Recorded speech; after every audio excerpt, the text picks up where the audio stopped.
మహబూబ్నగర్ జిల్లా రాజపూర్ మండల కేంద్రంలో ఉన్న జిల్లా పరిషత్ ఉన్నత పాఠశాలలో విద్యార్థులతో మాదిరి పార్లమెంటు నిర్వహించారు. సాంఘిక శాస్త్ర ఉపాధ్యాయులు రాధా మేడం, శ్రీమతి పద్మావతి, ప్రధానోపాధ్యాయులు సయ్యద్ ఇబ్రహీం ఆధ్వర్యంలో మాదిరి పార్లమెంటు శీతాకాల సమావేశాలు దిగ్విజయంగా నిర్వహించారు. ఢిల్లీలో పార్లమెంటు సమావేశంలో ముఖ్యమైన చట్టాలు, వాటి అమలు, వివిధ శాఖల చట్టాలు అమలు చేసే తీరు గురించి తెలియజేయడానికి పార్లమెంటు సమావేశంలో ఎలా వ్యవహరిస్తారనే విషయాన్ని పాఠ్యాంశాలలో భాగంగా విద్యార్థులకు అవగాహన కొరకు పాఠశాలలో ఈ కార్యక్రమం నిర్వహించినట్లు తెలిపారు. పార్లమెంటులోని ముఖ్య సభ్యులు, రాష్ట్రపతి, ప్రధానమంత్రి, స్పీకర్, స్వపక్ష, మిత్రపక్షాల సభ్యులు విద్యార్థులుగా వేషధారణతో సభా ప్రాంగణాన్ని తయారు చేసి పార్లమెంటు సమావేశ మందిరంలోకి రాష్ట్రపతి ఆహ్వానం, ఉభయ సభలను ఉద్దేశించి ప్రసంగం చేసిన రాష్ట్రపతి అనంతరం ప్రధానమంత్రి సభలో నిర్వహించాల్సిన ముఖ్య అంశాలు, స్పీకర్ ద్వారా ప్రశ్నోత్తరాల సమయం ఎలా వివరిస్తారు, క్వశ్చన్ అవర్ మరియు 0 అవర్ స్పెషల్ ఎలా నిర్వహిస్తారని, మంత్రులు నిర్వహించాల్సిన చట్టాలు, చర్చించాల్సిన ముఖ్య అంశమైన బిల్లులు స్పీకర్ ద్వారా అడిగి ప్రతిపక్ష సభ్యులు సలహాలు తీసుకొని సభా ప్రాంగణం దద్దరిల్లే విధంగా వ్యవహరించిన తీరు చాలా చక్కగా ఉదహరించారు. ఈ కార్యక్రమం రాష్ట్రపతిగా బి వైష్ణవి, ప్రధానమంత్రిగా ఎస్ చరణ్, స్పీకర్గా కె మల్లేష్ వ్యవహరించారు. మిగతా విద్యార్థులు మంత్రులుగా, స్వపక్ష సభ్యులుగా, ప్రతిపక్ష సభ్యుడిగా జి నవీన్ కుమార్ చాలా చక్కగా నిర్వహించారు. ఈ సమావేశానికి విద్యార్థుల తల్లిదండ్రులు మరియు మండల సాంఘిక శాస్త్ర ఉపాధ్యాయులు హాజరై వారి అమూల్యమైన సందేశాన్ని ఇచ్చారు. ఈ సందర్భంగా విద్యార్థులను ప్రశంసించారు. ఈ కార్యక్రమంలో పాఠశాల ఉపాధ్యాయ బృందం పాల్గొన్నారు. స్పీకర్ గార్లకు అభినందనలు. నేటి శీతాకాల పార్లమెంట్ సమావేశానికి విచ్చేసిన కేబినెట్ మంత్రులు, పార్లమెంట్ సభ్యులు, ప్రతిపక్ష సభ్యులు తదితరులకు అందరికీ శుభాభినందనలు. ఈ సమావేశంలో మీరందరూ ప్రజల సర్వతోముఖాభివృద్ధికై జరిపే చర్చలు, విమర్శలు శాంతియుతంగా నిర్వహించాలని తెలియజేస్తున్నాను. ఈ సమిష్టి చర్చల ద్వారా తీసుకునే నిర్ణయాలు, ఫలితాలు దేశ సమగ్రాభివృద్ధికి తోడ్పడాలని ఆశిస్తున్నాను. ఈ సమావేశాలలో మీరు తీసుకునే నిర్ణయాలు రాజ్యాంగబద్ధంగా ఉంటూ ప్రజాస్వామ్యాన్ని పరిరక్షించే విధంగా ఉండాలని నా ఆకాంక్ష. అంతేగాక ప్రకృతి పర్యావరణాలకు విఘాతం కలగకుండా మీ నిర్ణయాలు ఉండాలని నా ప్రగాఢ వాంఛ. ప్రస్తుతం పరుగులు తీస్తున్న సాంకేతిక అభివృద్ధిని మంచి కంటే ఎక్కువ చెడులకే ఉపయోగిస్తున్నారు. కాబట్టి చెడు వినియోగాన్ని అరికట్టే దిశగా పరిష్కార మార్గాలు సూచించగలరని కోరుతున్నాను.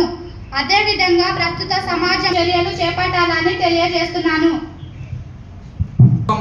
అధికారంలోకి వచ్చి 3 సంవత్సరాలు పూర్తి చేసుకుంది అధ్యక్ష. ఈ 3 సంవత్సరాలలో మేము అనేక సంక్షేమ పథకాలు అమలు చేసినాము అధ్యక్ష. మా హయాంలో దేశం అనేక రంగాలలో స్వయం సమృద్ధి సాధించింది అధ్యక్ష. మన ఇస్రో శాస్త్రవేత్తలు అనేక ఉపగ్రహాలు విజయవంతముగా ప్రయోగించారు అధ్యక్ష.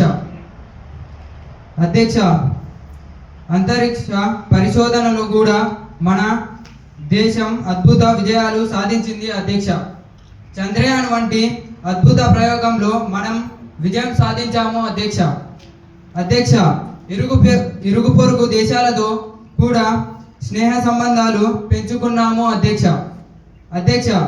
దేశ భద్రత విషయంలో ఎన్నడూ రాజీ పడలేదు అధ్యక్ష. ఆపరేషన్ సింధూర్ ద్వారా శత్రువుల స్థావరాలను కూల్చివేసి మన దేశ ప్రతిష్టను పెంచినాము అధ్యక్ష. విద్యాశాఖ మా ప్రభుత్వం విద్యారంగానికి చాలా ప్రాముఖ్యత ఇస్తుంది అధ్యక్ష. దేశంలో లిటరసీ రేట్ పెంచడానికి, నాణ్యమైన విద్య అందించడానికి అనేక చర్యలు చేపట్టినాము అధ్యక్ష. 38,800 టీచర్ల ఉద్యోగాలు భర్తీ చేశాము అధ్యక్ష. అనేక నవోదయ కేంద్ర విద్యాలయాలు స్థాపించాము. ఈ మధ్య మన మహబూబ్నగర్ డిస్టిక్ నవోదయ స్కూల్స్ మంజూరు చేశాము అధ్యక్ష. 3,50,000 ట్రైబల్ స్టూడెంట్స్ స్కాలర్షిప్ ఇస్తున్నాము అధ్యక్ష. అలాగే digital class, AI technology schools ప్రవేశపెట్టాము అధ్యక్ష. న్యూ టెక్నాలజీ విద్యను అందుబాటులోకి తెచ్చినాము అధ్యక్ష. PM శ్రీ కింద దేశంలో 3,080 స్కూల్స్లో అనేక సౌకర్యాలు స్థాపించాము. మంత్రి గారు 100% అక్షరాస్యతలో ఎందుకు సాధించలేదు? 47% నుండి 50% మంది ప్రజలు వ్యవసాయంపై ఆధారపడి బతుకుతున్నారు అధ్యక్ష. 1,25,000 కోట్ల రూపాయలు వ్యవసాయ రంగానికి కేటాయించాము అధ్యక్ష.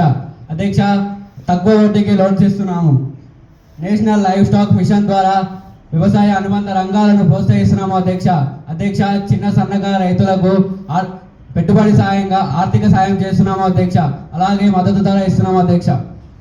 మంత్రి ప్రభుత్వం ఎలాంటి శ్రద్ధ తీసుకుంటలేదు అధ్యక్ష. అధ్యక్ష, చాలా మంది రైతులు వ్యవసాయాన్ని వదిలేసి పోతున్నారు అధ్యక్ష. అధ్యక్ష, రైతులు అప్పులో ఉప్పులో చిక్కుకొని పోతున్నారు అధ్యక్ష.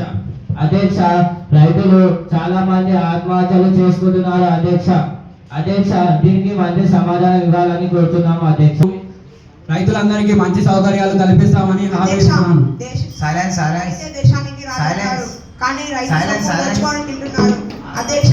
దీనికి అమలు చేస్తున్నాము అధ్యక్ష. అర్హులైన ప్రతి ఒక్కరికి రేషన్ కార్డులు అందించి నిత్యావసర సరుకులను అందించాము అధ్యక్ష. ప్రజా పంపిణీ వ్యవస్థ ద్వారా సన్న బియ్యము పంపిణీ చేస్తున్నాము అధ్యక్ష. ఆహార భద్రతా చట్టం 2013లో భాగంగా పాఠశాల అంగన్వాడీల ద్వారా గర్భిణీ స్త్రీలకు చిన్నపిల్లలకు పోషణాహారం అందించడం చేస్తున్నాము అధ్యక్ష. స్కూల్లో మిడ్ డే మీల్స్ ప్రోగ్రాం అమలు చేస్తున్నాము అధ్యక్ష. మంత్రి గారి నివేదిక